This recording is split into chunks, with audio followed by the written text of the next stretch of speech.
Апа, бүгін мен саған бір сыр айтайын. Bir sır aytıp kevlingdi bir quvantayın.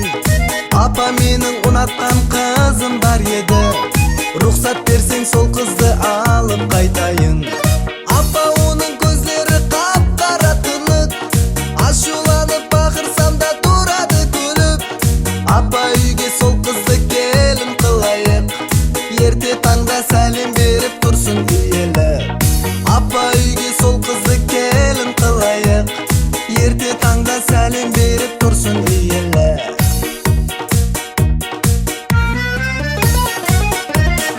Апа, оның сөздері мазалы шекер. Ол сөйлесе кеуілдің қайғысы кетер. Шашы ұзын қызларды ұнатар едің. Апа, оның шашлары беліңнен өтер.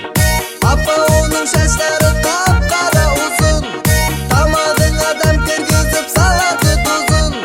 Қара суды қайнатып шай демлегенде, еле оны келін емес дейсің сен қызым. Қара суды қайнатып шай демлегенде, еле оны келін емес дейсің сен қызым.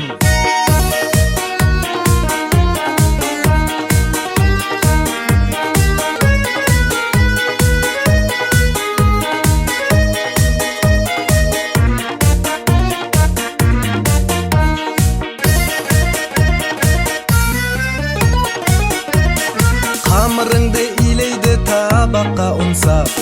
Апа, оның жауып берген наны да жұмсап. Ат терлетіп алыстан қонақ келгенде, мені емес отырасаң сол қызды жұмсап. Апа, мені осы қыз алды әлікке, сондықтан да отыраман күнде агентте. Егер апа сол қызды үйге әкелсем, сөз беремен отырмайман енді агентте. Егер апа сол қыз